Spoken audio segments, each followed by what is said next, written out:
चलिए दोस्तों, आज की क्लासेस में हम लोग पढ़ेंगे भारत के निर्वाचन आयोग। इसके बारे में सारे बच्चे आज हम लोग सीखेंगे कि निर्वाचन आयोग कैसे काम करता है और इसमें एक चुनाव को, विधानसभा के चुनाव को या लोकसभा के चुनाव को समापन करने के लिए कितने स्टेजेस पे ऑफिसर की ज़रूरत पड़ती है और कितने ऑफिसर्स मिलकर इस पूरे प्रक्रिया को संपन्न कराते हैं, चुनाव प्रक्रिया को संपन्न कराते हैं, इसके बारे में आज हम जानकारी लेंगे।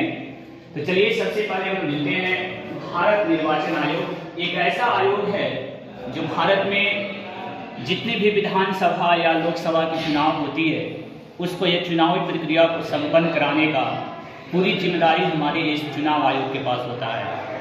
तो एक ऐसा आयोग कमीशन गठन किया गया है हमारे भारत में जो सारी चुनाव प्रक्रिया को यह हमारा समापन कराता है।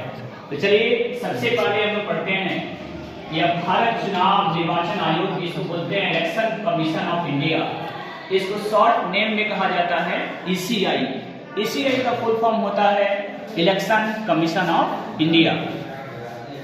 इसमें सबसे पहले एक छोटा मोटा आप पूरी प्रारूप को देख लीजिए। चुनाव को कंडक्ट कराने में कितने ऑफिसर्स की जरूरत पड़ती है। तो सबसे पहला आता है मुख्य चुनाव आयुक्त। मुख्य चुनाव आयुक्त से नीचे का जो अधिकारी होता है वो कहा जाता है चुनाव आयुक्त। तीसरे नंबर का होता है सचिव। उसके बाद होता है संयुक्त सचिव या उप सचिव। उसके नीचे का अधिकारी होता है जिसको बोलते हैं निदेशक या उप निदेशक। उसके नीचे का अधिकारी होता है उसको बोलते हैं सहायक निदेशक। उसके बाद बोलते हैं हम लोग मुख्य निर्वाचन अधिकारी जो स्टेट लेवल के होते हैं। स्टेट लेवल का मतलब वो राज्य स्तर के अधिकारी होते हैं। उसके बाद होता है यूपी या संयुक्त सीईओ, चीफ इलेक्शन ऑफिसर इसको कहा जाता है। उसके बाद होता है जिला निर्वाचन अधिकारी, यह जिला का सबसे कमांडिंग ऑफिसर होता है। उसके बाद होता है रिटर्निंग ऑफिसर। रिटर्निंग ऑफिसर के बाद होता है सहायक रिटर्निंग ऑफिसर। सहायक रिटर्निंग ऑफिसर के बाद होता है प्रेक्षक जिसको हम लोग बोलते हैं ऑब्जर्वर। उसके बाद होता है सेक्टर मजिस्ट्रेट। सेक्टर मजिस्ट्रेट के बाद होता है प्रिजाइडिंग ऑफिसर्स। प्रिसाइडिंग ऑफिसर्स के बाद होता है पोलिंग ऑफिसर्स। पोलिंग ऑफिसर्स में आपके पास P1 से लेकर P4 तक होते हैं। यानी कि यह 15 प्रकार के ऑफिसर्स मिलकर सारे चुनाव प्रक्रिया को कंडक्ट कराते हैं। तो आप उनके बारे में आज हम जानेंगे कि कितने ऑफिसर्स, उनका मुख्य दायित्व क्या है, उनकी क्या क्या जिम्मेदारी है, उनकी क्या क्या रिस्पॉन्सिबिलिटी है, इसके बारे में हम जानकारी प्राप्त करेंगे।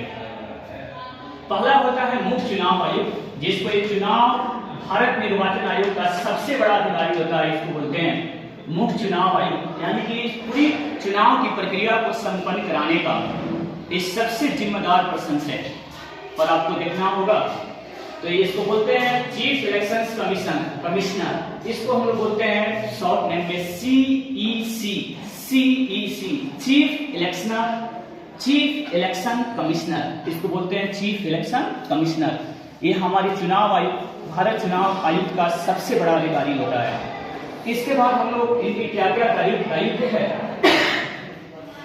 ये भारत निर्वाचन आयोग का सबसे सर्वोच्च पद है, यानी कि सबसे मैक्सिमम, सबसे बड़ा अधिकारी है। यह पूरे देश में चुनाव प्रक्रिया की देखरेख इनके काम होती है। इसके बाद इनकी काम है कि निर्णय लेने में अंतिम अधिकार इन्हीं के पास होता है। यानी कि चुनाव प्रक्रिया में कोई भी अगर आपके पास डिफॉल्ट होती है या कहीं गलती होती है या कहीं आपके पास कोई ऐसी जवाब देनी है, तो ये सबसे अंतिम दायित्व जो होगा, अंतिम निर्णय होगा, डिसीजन लेने का अधिकार हमारा मुख्य चुनाव आयुक्त का ही होगा। ये ध्यान देना जरूरी है। उसके बाद सेकेंड नंबर का आपके पास आते हैं जिसको बोलते हैं चुनाव आयुक्त। ये मुख्य चुनाव आयुक्त का ये सहायक होते हैं चुनाव आयुक्त। इनको बोलते हैं इलेक्शन कमिश्नर्स। इलेक्शन कमिश्नर्स कहा जाता है, इलेक्शन कमिश्नर्स कहा जाता है। आगे बढ़ जाओ। इसके दो चुनाव आयुक्त होते हैं। ये चुनाव जो आयुक्त होते हैं ये दो प्रकार के होते हैं। ये दो होते हैं, एक आपके पास होते हैं मुख्य चुनाव आयुक्त और दूसरा होते हैं आपके पास चुनाव आयुक्त। चुनाव आयुक्त आपके पास दो होते हैं और मुख्य चुनाव आयुक्त एक होते हैं। अर्थात ये तीन मिलकर हमारे भारत की पूरी चुनाव प्रक्रिया को संपन्न कराने का पूरी जिम्मेदारी इनके पास होती है। इसके बाद हम लोग देखते हैं इनका क्या काम होता है। ये दो चुनाव आयुक्त होते हैं, मुख्य चुनाव आयुक्त के साथ मिलकर ये निर्णय लेते हैं। यानी कोई भी डिसीजन लेना होता है तो यह मुख्य चुनाव आयुक्त के समझिए कि एक हेल्पर होते हैं। हेल्पर का मतलब उनके जो भी डिसीजन लेना होता है, तो यह उनके चुनाव जो आयुक्त होंगे वह मुख्य चुनाव आयुक्त के एक सलाहकार होंगे। कहीं भी डिसीजन लेना होता है ये तीनों मिलकर ही एक निर्णय तक पहुंचते हैं। उसके बाद हम लोग समझते हैं ये सभी राष्ट्रीय स्तर के चुनाव प्रबंधन में सहयोग देते हैं, अर्थात सभी राष्ट्रीय स्तर पर नेशनल लेवल पर, मतलब भारत में कहीं भी चुनाव होगा, ये सारे राष्ट्रीय स्तर के जितने भी चुनाव होते हैं इनका दायित्व है पूरी चुनाव को अच्छी तरह से संपन्न कराना। तीसरी प्रकार के अधिकारी, इसमें एक नोट बार लिखा हुआ है, इसको आप समझिए। सीईसी का मतलब होता है चीफ इलेक्शन कमिश्नर, और +2 लिखने का मतलब क्या होता है, इसमें दो आपके पास क्या होते हैं, इलेक्शन कमिश्नर्स होते हैं। तो चीफ इलेक्शन कमिश्नर और दो इलेक्शन कमिश्नर मिलकर इलेक्शन कमिश्नर ऑफ इंडिया बनाते हैं। इलेक्शन कमिश्नर ऑफ इंडिया का मतलब क्या होता है कि इलेक्शन कमीशन ऑफ इंडिया जो ECI लिखा हुआ है, इसमें 3 मेनली अधिकारी होते हैं, 2 आपके पास चुनाव आयुक्त और 1 मुख्य चुनाव आयुक्त होते हैं। यही 3 मिलकर पूरी चुनाव आयुक्त की दुनिया को संभालते हैं। इसके बाद होता है ECI प्रमुख अधिकारियों के पदानुक्रम। पदानुक्रम का मतलब होता है कि इनका ये जो हमारे अधिकारीगण हैं इनका स्टेज बाय स्टेज कैसे पद संभालते हैं उनके बारे में हम लोग इसमें जानेंगे। उसके बाद देखिएगा तीसरा नंबर का अधिकारी होता है निर्वाचन आयोग के सचिव, इनको बोलते हैं सेक्रेटरी, इनको बोलते हैं हम लोग सेक्रेटरी। निर्वाचन आयोग के सचिव होते हैं, इनका काम क्या होता है, नीतियों का कार्यान्वयन करेंगे। उसके बाद आयोग और केंद्र या राज्यों के बीच समन्वय का काम करते हैं। समन्वय का मतलब होता है यानी कि राज्य स्तर और हमारा इलेक्शन कमीशन जो हमारे पास ECI है, इसके बीच का जो आपके मध्यस्थता का काम करते हैं ये हमारे आपके पास करते हैं सेक्रेटरी करते हैं, सचिव करते हैं। ये दोनों के बीच में आपके पास संबंध को प्रखर बनाते हैं और ध्यान रखना है। इसके बाद इनका काम क्या होता है, नीतियों का कार्यान्वयन करेंगे, आयोग और केंद्र राज्यों के बीच समन्वय करेंगे। इसके बाद चौथा नंबर का अधिकारी होता है जिसको बोलते हैं उप सचिव या संयुक्त सचिव, इसको बोलते हैं डिप्टी सेक्रेटरी या ज्वाइंट सेक्रेटरी। इनका काम क्या होता है, विभिन्न विभागों का संचालन जैसे कानून, प्रशासन, चुनाव, तकनीक, मतदाता सूची, इस सब का इनका सारा जिम्मेदारी आपके पास होता है उप सचिव के पास, या संयुक्त सचिव इसको कहा जाता है, डिप्टी सेक्रेटरी कहा जाता है, या इसको ज्वाइंट सेक्रेटरी कहा जाता है। इसके नीचे का अधिकारी हमारे पास होते हैं जिसको बोलते हैं निदेशक या उप निदेशक, इनको डायरेक्टर या डिप्टी डायरेक्टर कहा जाता है। या ECI के अंतर्गत विभिन्न प्रकोष्ठों जैसे शेयरों का संचालन करते हैं। इसके बाद के नीचे का अधिकारी जो हमारे होते हैं इनको बोलते हैं सहायक निदेशक, इसको बोलते हैं असिस्टेंट डायरेक्टर। इनका काम क्या होता है, चुनाव और प्रशासनिक कार्यों में निदेशक की सहायता करते हैं। यानी कि जितने भी निदेशक का काम आपके पास होती है उनमें ये सहायक निदेशक एक दूसरे से मिलकर पूरे सिस्टम को संभालते हैं। उसके बाद आते हैं हमारे राज्य स्तर के पदाधिकारी क्या होते हैं। ये हमारे जितने भी छह प्रकार के अधिकारी हम आपने चर्चा किया, वो 6 अधिकारी हमारे केंद्र सरकार के थे। अब हमारे आती हैं आपके पास राज्य स्तर पर कितने प्रकार के अधिकारी आपके पास काम करते हैं, उनकी लेवल किस प्रकार डिफाइन किया गया है, उसके बारे में हम जानकारी लेते हैं।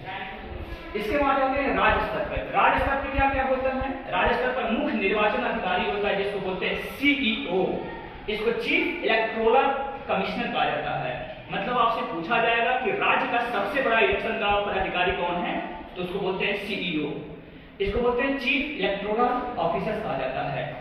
यह प्रत्येक राज्य या केंद्र शासित प्रदेश में एक होता है। उसके बाद राज्य में संपूर्ण चुनाव कार्य की निगरानी रखने का जो जिम्मेदारी है वह हमारा मुख्य निर्वाचन अधिकारी का है। उसके नीचे आपके पास आते हैं संयुक्त या उप मुख्य निर्वाचन अधिकारी, इनको बोलते हैं एडिशनल,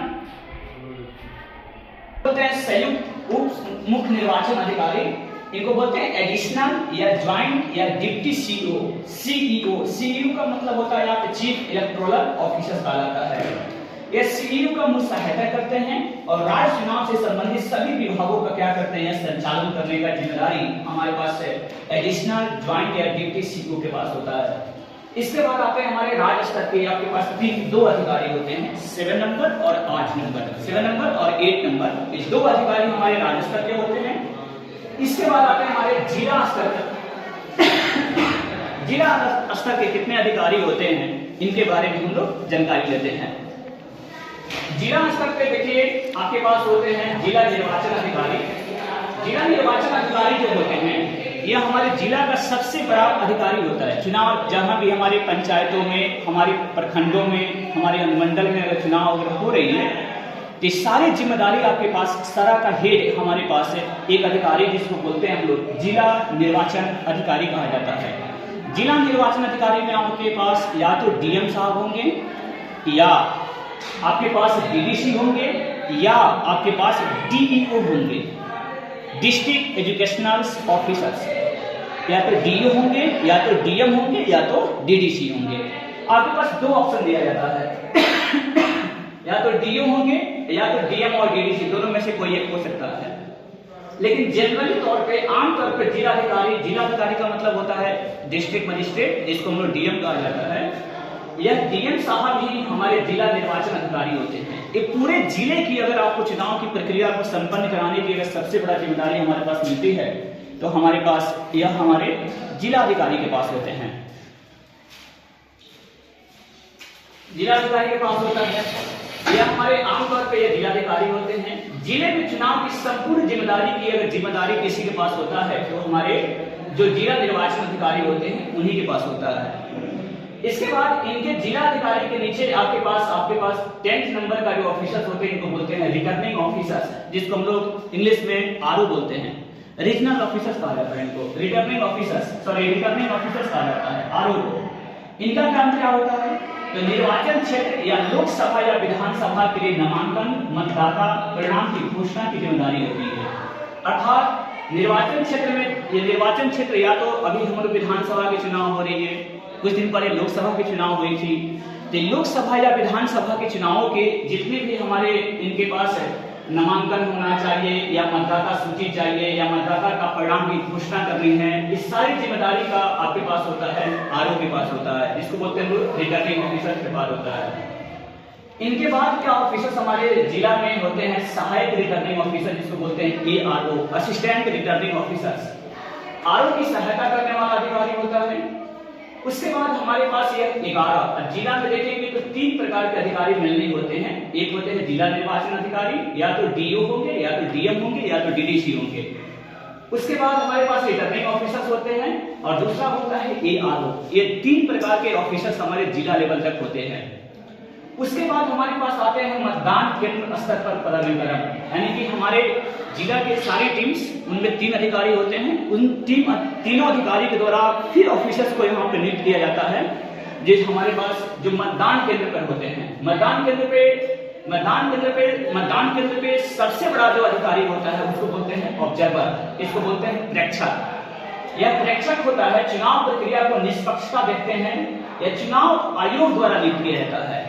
अर्थात ये क्वेश्चन आपसे पूछी जा सकती है कि जो मतदान केंद्र होते हैं, मतदान केंद्र पर चुनाव आयुक्त का भी एक आदमी रहता है, जिसको हम बोलते हैं ऑब्जर्वर्स कहा जाता है, जिसको प्रेक्षक कहा जाता है। ये चुनाव आयुक्त द्वारा नियुक्त किया जाता है, ये डीएम साहब के द्वारा नहीं किया जाता है। ये ध्यान देना जरूरी है। अगर आपको डीएम साहब और या ऑब्जर्वर्स की कहानी को देखें तो ये ऑब्जर्वर का चुनाव स्पेशली ईसीआई ने किया है, इलेक्शन कमीशन ऑफ इंडिया किया हुआ है।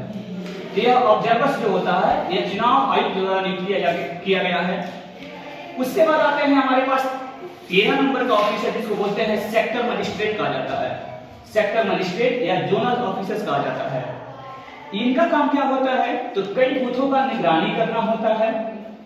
यह सेक्टर मजिस्ट्रेट होते हैं, यह एक बूथ के मालिक नहीं होते हैं, ये कम से कम 2, 3, 4, 10 बूथों के एक ऑब्जर्वर का काम करते हैं, जिसको बोलते हैं सेक्टर मजिस्ट्रेट या जोनल मजिस्ट्रेट कहा जाता है। इसके बाद का अधिकारी होता है हमारा प्रिजाइडिंग ऑफिसर्स।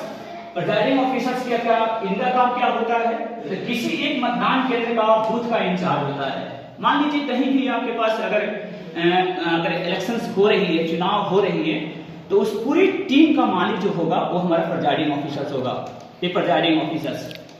उसके बाद का अधिकारी होता है, इसको मतदान अधिकारी कहा जाता है, जिसको बोलते हैं हम लोग पोलिंग ऑफिसर्स। पोलिंग ऑफिसर्स में 4 प्रकार के आपके पास होते हैं, लेकिन मेनली आपके पास 3 ही आपके पास मिलते हैं, जिसको polling officer 1, polling officer 2, polling officer 3 और पोलिंग ऑफिसर 4 कहा जाता है। P1 का काम क्या होता है? एक का काम होता है वोटर आइडेंटिटी वेरिफिकेशन, यानी कि किसी भी मतदाता की अगर आपके पास वेरिफिकेशन करना है तो हमारा P1 ऑफिसर्स करेगा, पोलिंग ऑफिसर्स 1 करेगा।